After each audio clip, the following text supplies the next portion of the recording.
So once we cultivate restraint and renunciation, some things become very clear, and probably have already become clear in order to wish to undertake restraint and renunciation. We're not going to get fulfillment through the senses, is the basic message that you get. You get it for yourself. It arises for you. It's not something that can be foisted upon you. That which learns, that which gets it, is citta. You could call it heart, you could call it mind, spirit. Something starts to stir, it's not getting what it needs from this.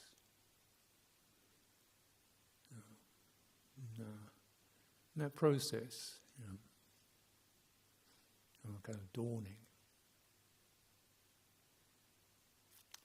I remember when I was a young man, layman, travelling around, trying this and trying that, trying different shakes, different twists of the sensory world, travelling to different countries, what's it like here, what's it like there.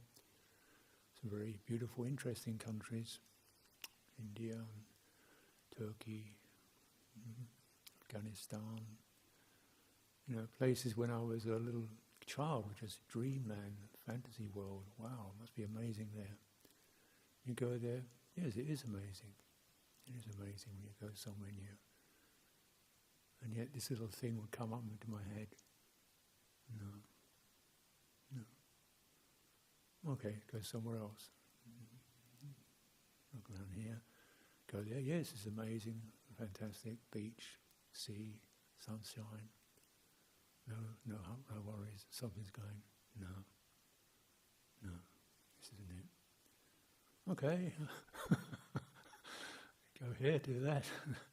Yeah, this is kind of interesting and fun and different, and something's going, no, had enough of this. Okay, go somewhere else, had enough of this.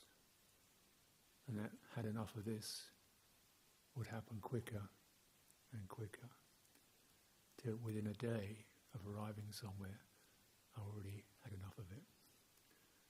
And sometimes it's almost as I got there, I'd already had enough of it. Something's wrong here. I was in Bali, it's kind of paradise, tropical tourist paradise, people partying and free living on the beach, and all I wanted to do was sit quietly. I had enough of this. I had this amazing mountain I wanted to climb, holy mountain, sacred mountain in Bali. Got halfway up it and thought, I had enough of this. Better get to a monastery quick. Something's going wrong. I'm following the script, I'm following the narrative, I'm being here now, I'm doing this and that and the other, I'm going with the flow, and it's still something wrong, not working, wrong flow, wrong narrative. And what tells you that? Eyes don't say it, ears don't say it, thinking mind doesn't say it. The message comes from somewhere else. And I was always kind of recognised what I didn't want, or got enough of, but what I actually wanted, difficult to formulate. Stillness, space, liberation, kind of murky, fuzzy meaning. So I've got to find out what it is that really means something to me. Okay, well, some or another, doing this boring thing, meditating, frustration, pain. Something's going, this is it. No, this isn't it. This is painful, uncomfortable. I don't like this. This is it. No, this is not. No, this is. You stay here. But you've already done it. You've already done that. Okay, stay here. But I could. You've already done that. Stay here. Oh, how long for? Stay here. Oh, wait. Stay here. Oh. Feeling restless? Stay here. Feeling bored? Had enough? Stay here. Don't like the food? Stay here. Stay here. Stay here.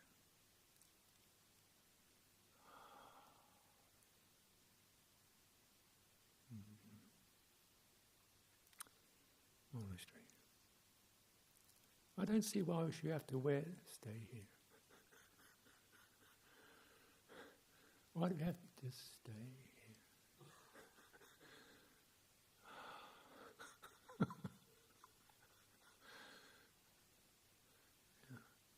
Got it?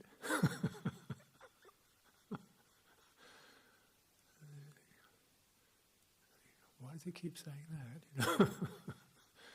You're entering the territory of the heart, the mysterious territory of citta, which goes against one's my normal way of reasoning.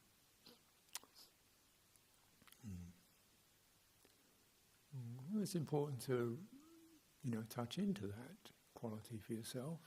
If that's where it works for you, you must have come here with some sense of you've had tried other things. Yeah. Nobody's forced you to be here. You actually ask for it, beg for it, and then you don't want it.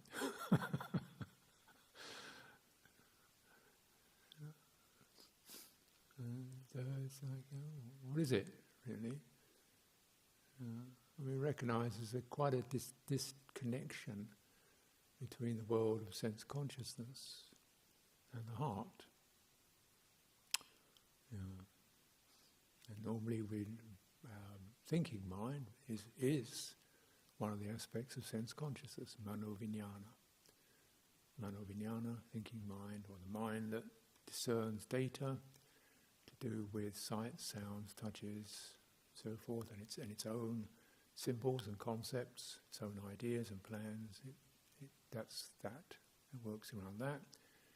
It has its ideas, its programs, its trajectories, its measurements, its calculations, this is right, that's not right, going on. And that's all there. And then the citta is kind of has a relationship with that. It's affected by the messages or the feeling that they bring and the perceptions that they bring. And it shakes, trembles, gets agitated or calmed or delighted. There's very much this relationship.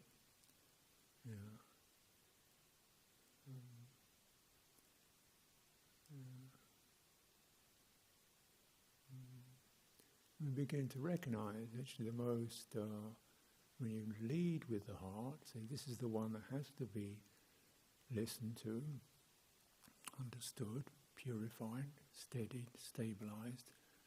And citta is that which is liberated.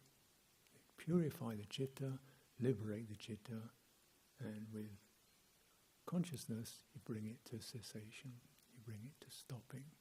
You stop it continually pumping data, which is the normal activity of consciousness. It just pumps sights, sounds, touches, thoughts.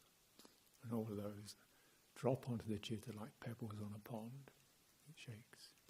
And you really want to get that to back off. And this isn't through aversion, it's not through fighting it, it's not through quarrelling with the pebbles, wondering who threw them and why. It's through this sense of what's called viveka, withdrawing. Withdrawing or seclusion or detachment, disengagement. It's this citta just is no longer welded to sense consciousness. It kind of inches back. It begins to know itself. It begins to know its sensitivity, its receptivity, and it's how it's affected. And its potential that's always occurring for motivation. And it's the motivation, the energy of desire, chanda, comes from citta. And it can go into the senses, which by and large it normally does, in relationship to consciousness. It charges out to the senses, looking for, fundamentally, security, comfort, happiness. Find some there, but not enough. The chanda is called that which is rooted in chanda, are all dhammas. All dhammas are rooted in chanda. Anything that arises because of some kind of motivation or desire, not necessarily clearly thought out, but almost instinctive. Desire is not necessarily a clear purpose, it's an instinctive reaching out, movement out. And natural movement will be towards the senses, towards consciousness. That's the strong link to that aggregate. And it bounces back, feeling frustrated or somewhat stimulated. And then, what was it? Where did that come from, that movement? The urge, shift of energy occurs. And then interest lights up around a sight, sound, touch, taste, idea. And become luminous. They mesmerize, the chitta gets obsessed, fascinated, angry, inflamed. No, this is not doing me any good.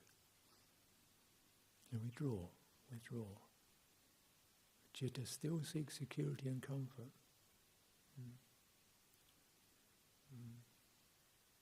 So we say the first then is faith.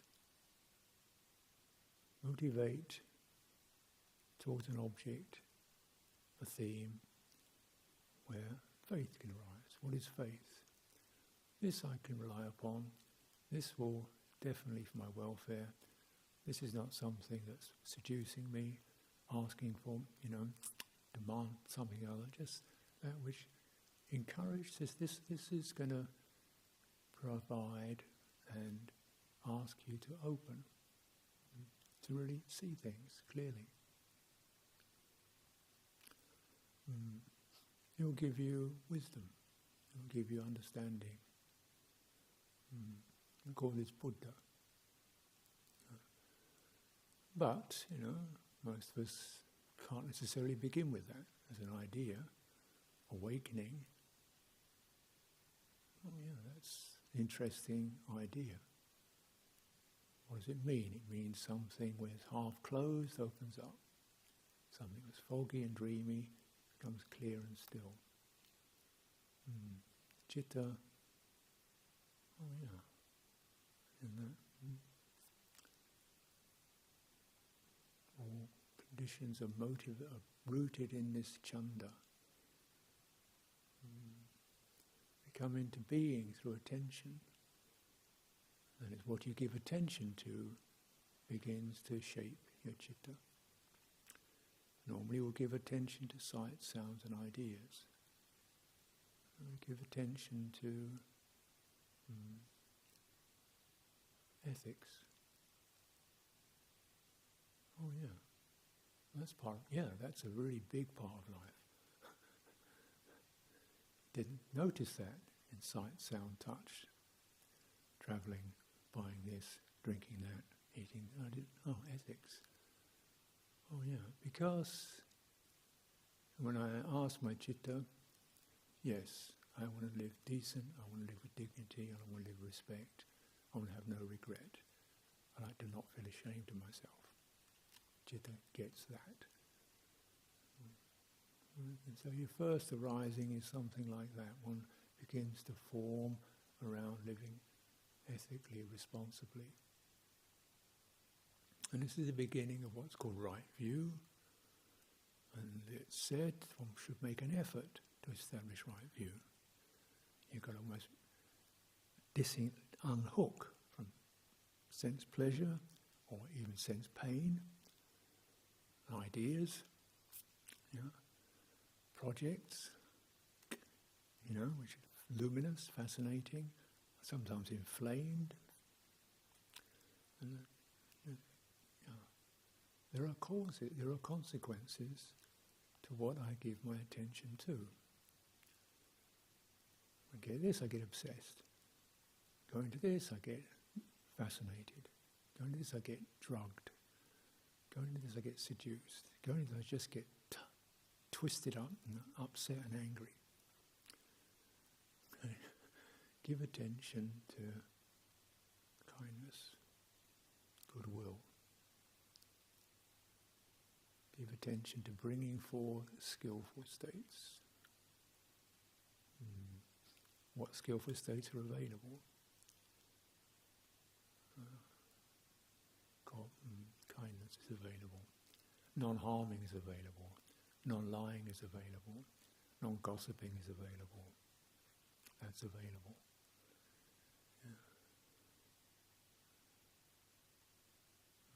Courtesy is available.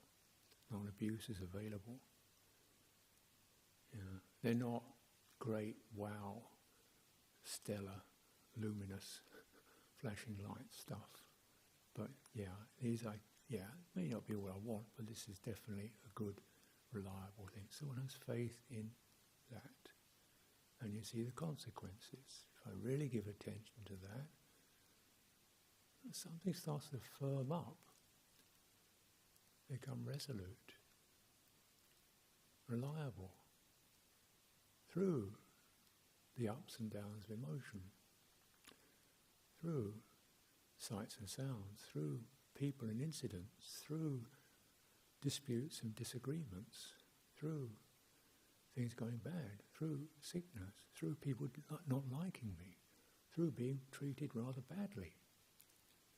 Still, I can keep my non-harming, non-abusing, non-swearing, non-gossiping.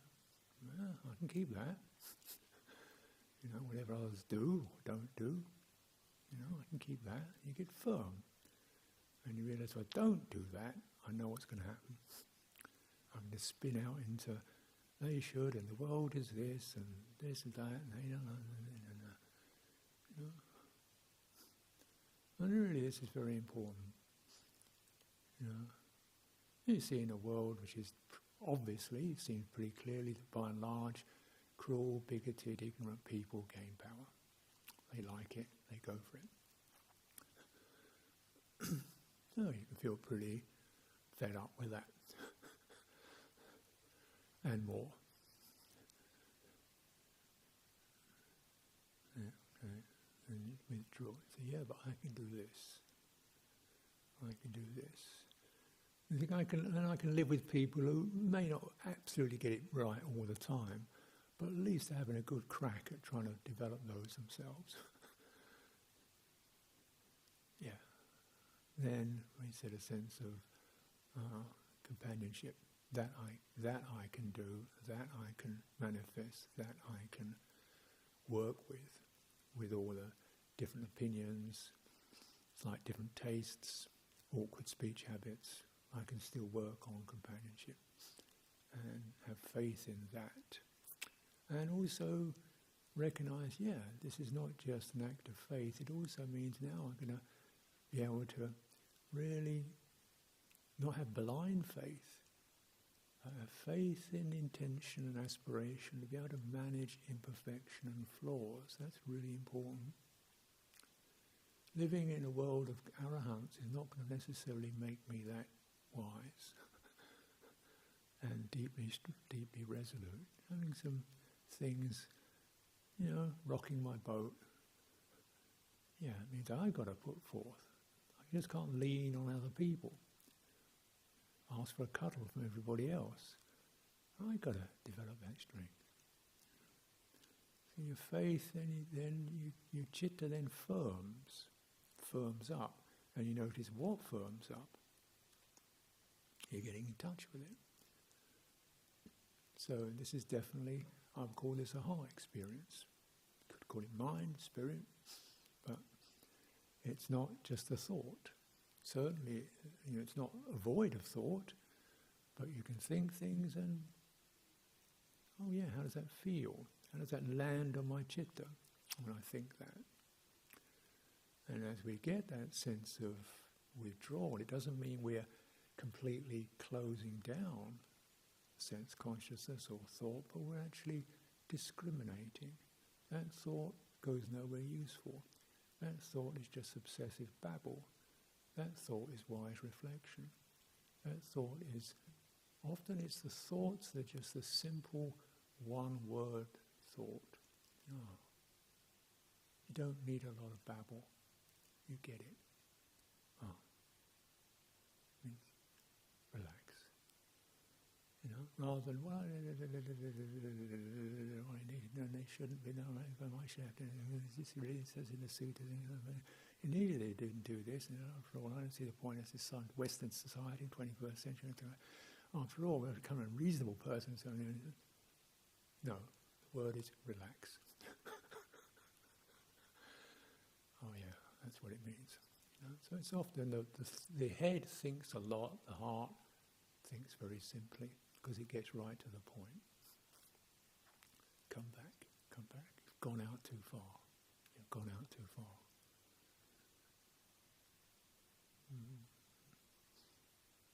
And then so we can tame thought. And it's important not to cut it off completely, but to withdraw to what is necessary, what's useful, according to time and place. This is skillful vitakka vichara. You have a thought, notice the thought as it feel. You vichar it, you vitakka, something pops in, the pebble lands in the pond, vichar, where does the ripples go? Keep following it. Does it go to skillful state, or more and more churning? And that's going to have effects. Whether your chitta is churning, stagnant, or it's letting those ripples move across it, you think, realization. That's that. And this is a process I think one can have faith in, because it doesn't mean blind belief, nor does it mean having it all figured out. It means you work it out as you go along, using that simple method. Drop the pebble in the pond, see where the ripples go, feel where the ripples go,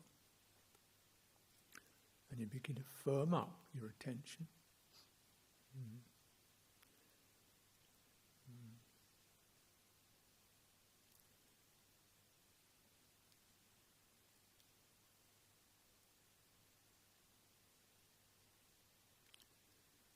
And taking that process,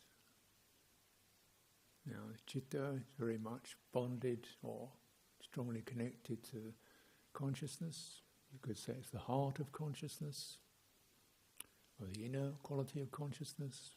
You know, you can play these words around. But certainly in the suttas you see citta is released and consciousness ceases. It is to be purified.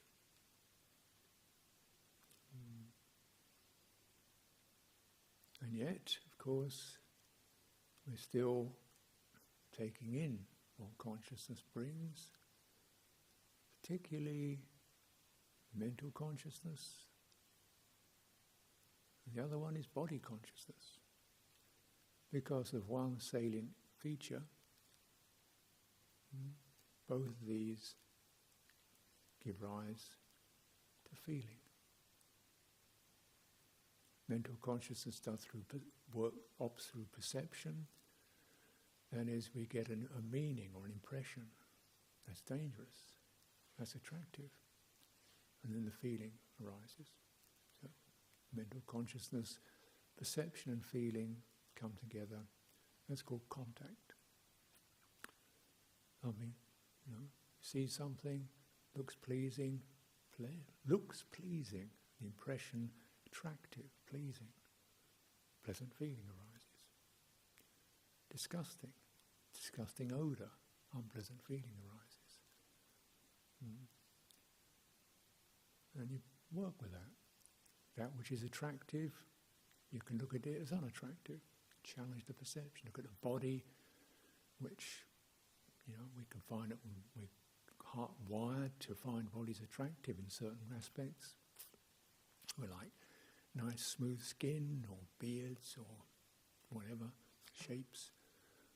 And then you just realise how thin that is. You peel it off and you see there's viscera, muscles, oozing, liquids. Yeah, what happened to that? Perception, not attractive. Still a perception, and the citta pulls back. So you can play with this system. And then, which is unattractive, somebody's sick, vomiting, diarrhea, real mess, unattractive, but you think, this is a person in pain and sick. You move towards them. Your citta can work past, can operate independently of perception or go against the tide of perception. This is an important strength to cultivate, because citta is bonded not just to consciousness but to what consciousness brings, which is perception, feeling. A form of some kind arises, perceptions, feeling, and what happens then? Activations. We get sankhara. We start to get stirred, excited, or compassionate. And you begin to recognize, well, of all these, probably the best ones, give me the best results are sankharas, motivations, activations associated with goodwill, compassion, patience, determination. So you play with these, work with these aggregates. The citta recognizes it's not just hopelessly bonded. It can step back and begin to shift how the aggregates are coming in and how it manifests in them. This is, so it's said that all dhammas converge on feeling, because it's bodily feeling or mental feeling, mentally derived feeling. That's where the Vedana occurs, and the sankhara, the activations, the motivations, the reactions, the responses issue from that point of contact. Now we can change that. And monastic life, we're beginning to associate quiet places, lovely images, Buddhas representing the beautiful, the stable, the dignified, the virtuous, the wise, teachers, those who look after us, wise beings who care for us, offering flowers, incense. These are all working with the aggregates to make the motivations, the activations beautiful. And the heart receives that.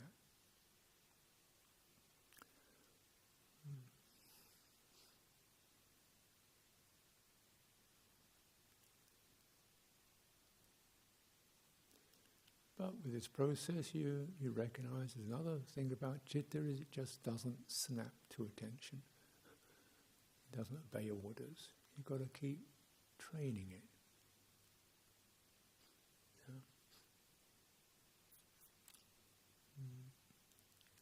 It's often, from sensory contact, it's often quite confused, carrying weights of regret, irritation, fear, guilt, quite closed.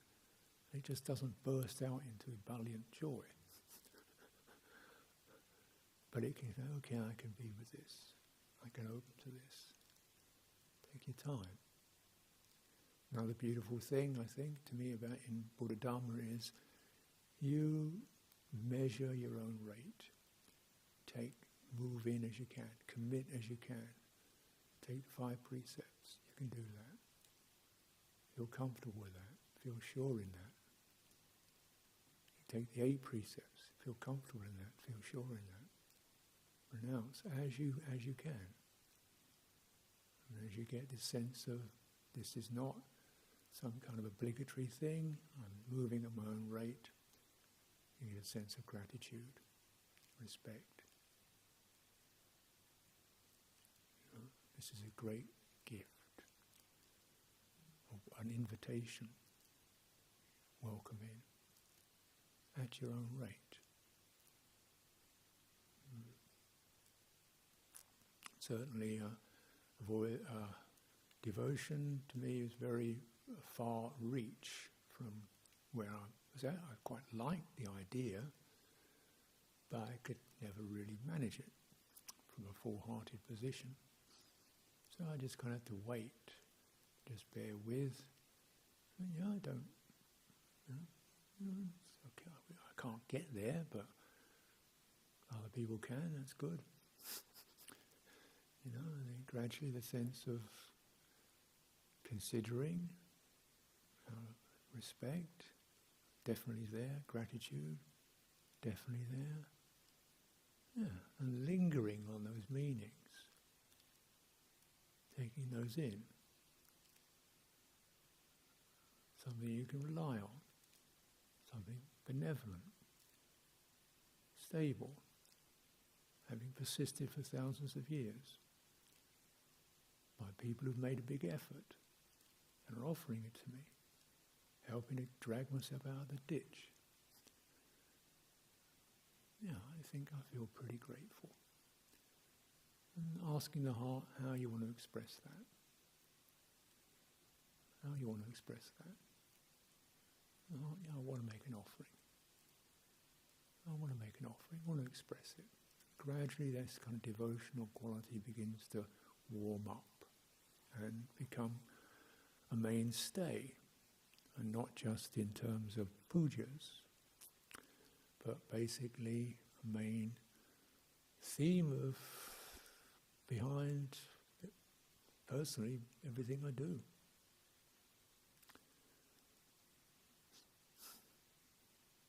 It doesn't look that flowery, but it's the sense of an offering heart. Whether not necessarily what I do is that great, but, it's an offering. Because that seems the best thing to do. Citta feels that's the right, if you're going to be doing something, that's probably the best thing to be doing. And then service. And working on taking out the blind spots or whatever,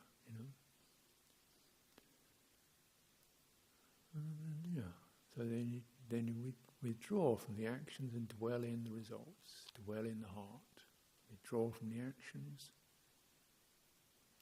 withdraw from the manifestations, and dwell in that heart, which is, oh yes, it kind of opens, doesn't it? It doesn't just grasp things. It doesn't just rush forward, grasping something, or turn around. It actually stays still and opens. Oh yeah, of course. You begin to recognize the heart isn't just a matter of, feeling things and reacting things. It also has a shape to it. It can get quite wide and spacious and open. And when it's open and spacious, the energies of the heart cool, become more subtle, sensitive.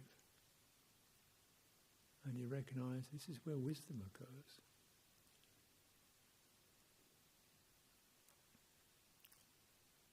That subtle, receptive sensitivity is the foundation for liberating wisdom, because that recognizes this is where I'm starting to get shaky, this is where it's beginning to contract, this is where a little bit of obsessiveness is coming in. And just back off and open, take your time.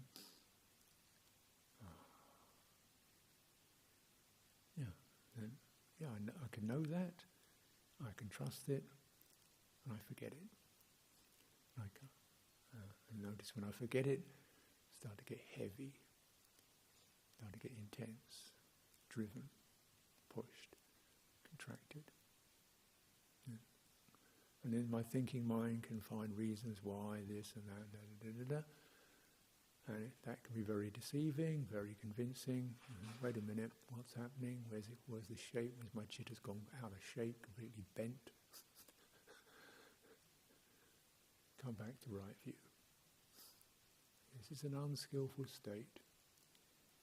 It's not going to do you any good.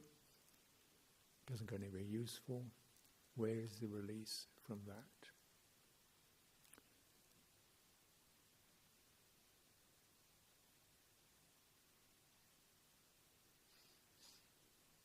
Now, personally, and I think very much in line with what we do when we meditate, when we do this cultivation, we recognise there's another source of input other than the mind, another thing that feels other than the mind.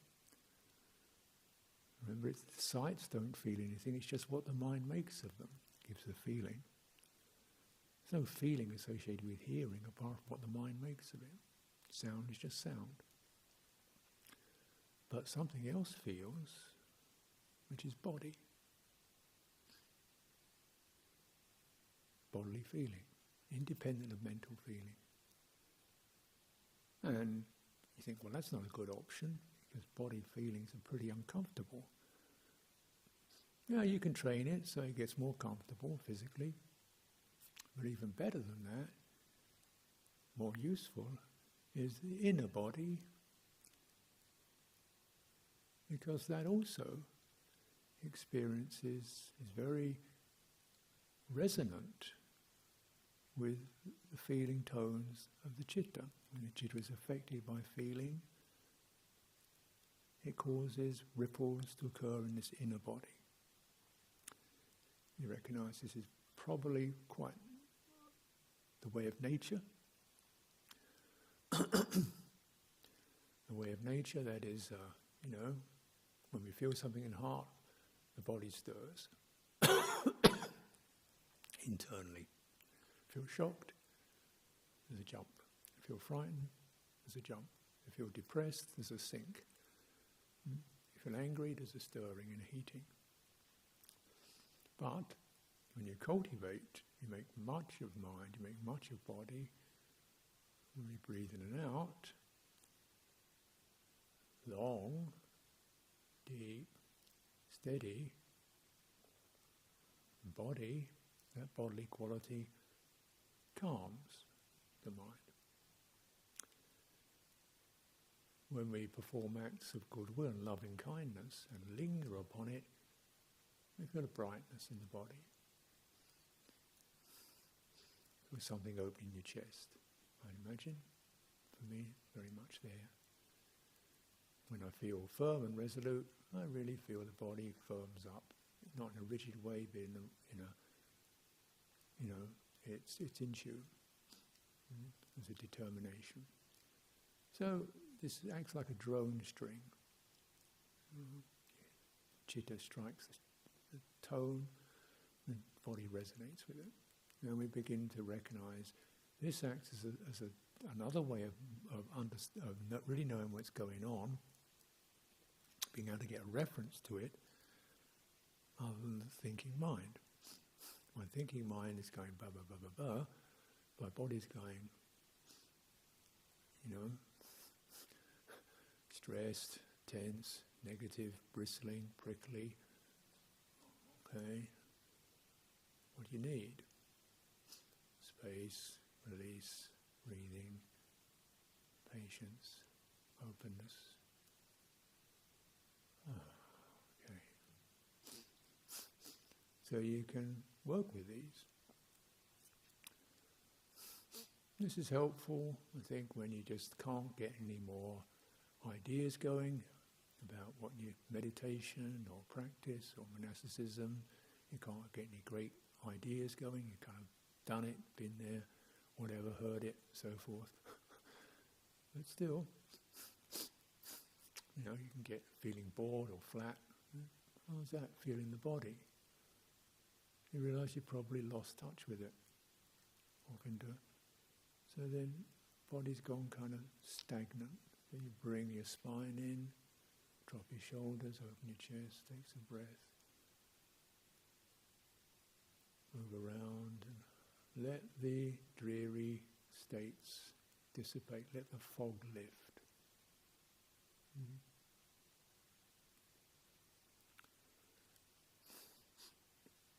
And this is, I think, a really helpful tool, because what the mind brings in is extremely complex because of the powerful mental conditioning, psychological conditioning. So often our first responses are emotional responses, what I like, what I want, what makes me happy. They become embedded as psychologies. I need to be this, I can't stand this, I've always got to be that, I'm one of these, I'm an introvert, I'm an extrovert, I'm a socialist, I'm a whatever, I'm an equalitarian, I'm a liberal, whatever, you get these psychological imprints. Really you're an emotion that got established around certain themes. And these become views and opinions, and they get embedded. And then we begin to recognize, wait a minute, this is not doing me any good. It's just another position to hold on to. My body's not a Democrat or a vegan, or it's just a body. It just feels pleasure, pain, tension, relaxation. Why don't I just come towards releasing tension, frustration, pressure there. And suddenly all the ideologies drift away. I know what I am. I don't need to know what I am. Just open, easy. And you see, we begin to feel that process.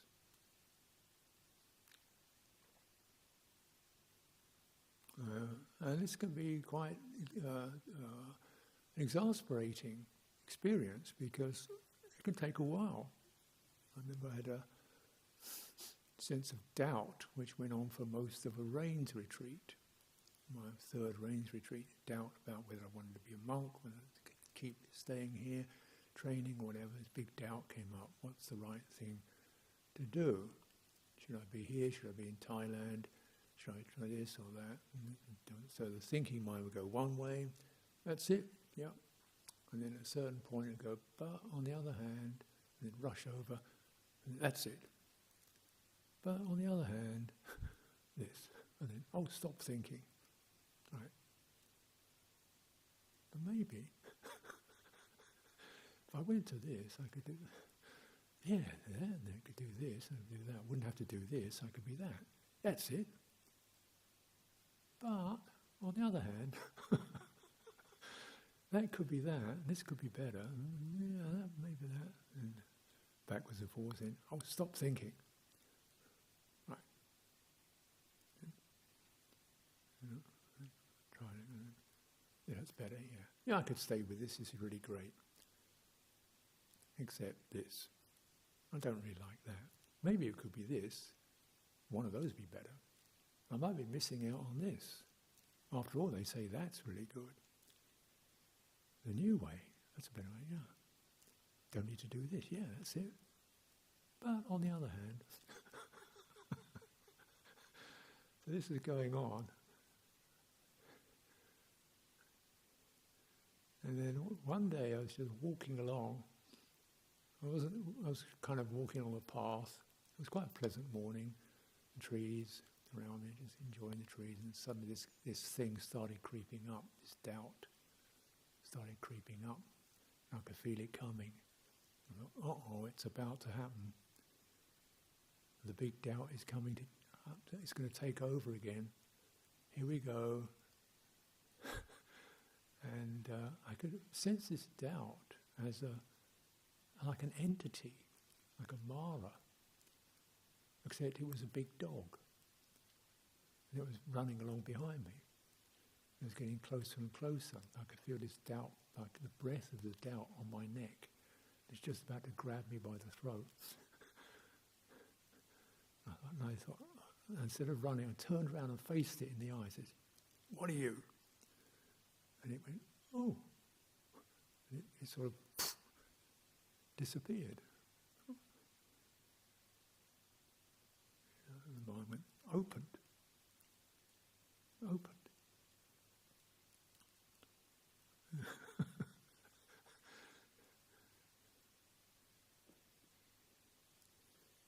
So one of our conventional approaches to life is something's broken, something's not wrong, then fix it. Buy a new one. Chuck that away, buy a new one. Get a screwdriver on it, get some glue on it, fix it.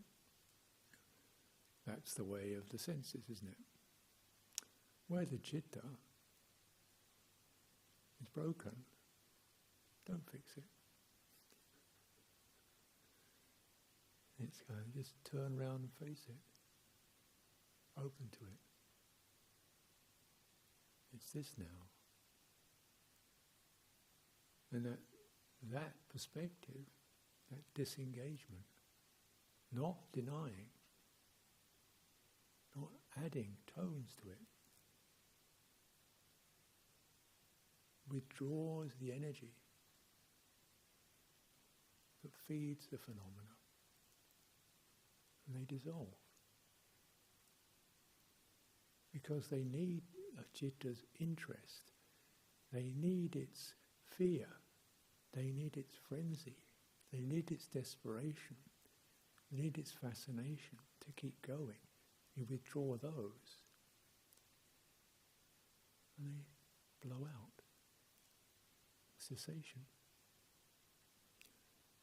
As it said, the path is dependent upon viveka, this withdrawal, dependent on dispassion. You're no longer really going to get into a state. You've begun to no longer get more and more agitated with it. Dispassion, dependent upon cessation.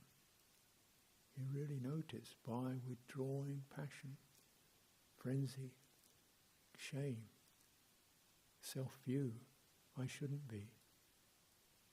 Withdrawing all that agitation, pull the plug out, energy releases, cessation, things blow out. It couldn't be any other way.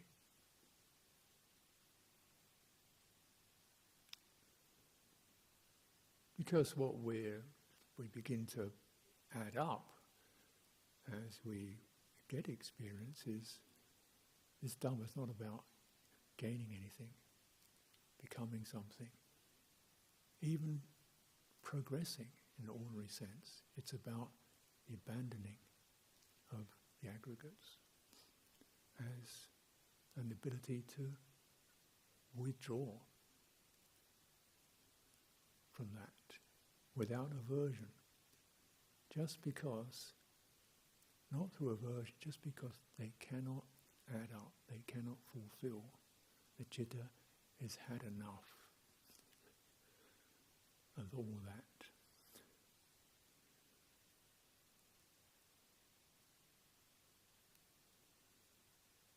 Trying to be, trying not to be. It's had enough.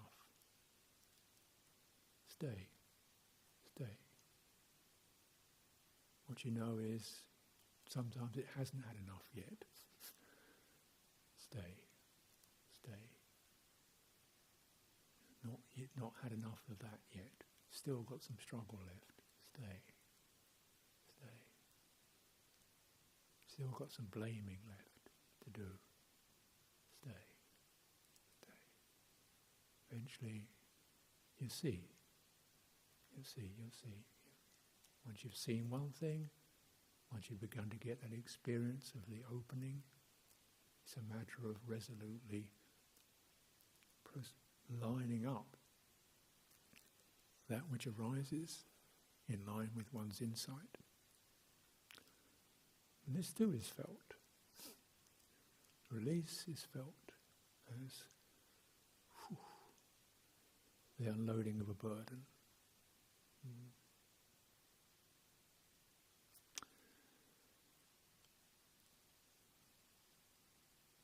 So let's take time for our deepening our practice, wherever we are, wherever you are in your own experience. Hope something that's been said and the companionship of the retreat and the form of the retreat will be supportive for your liberation.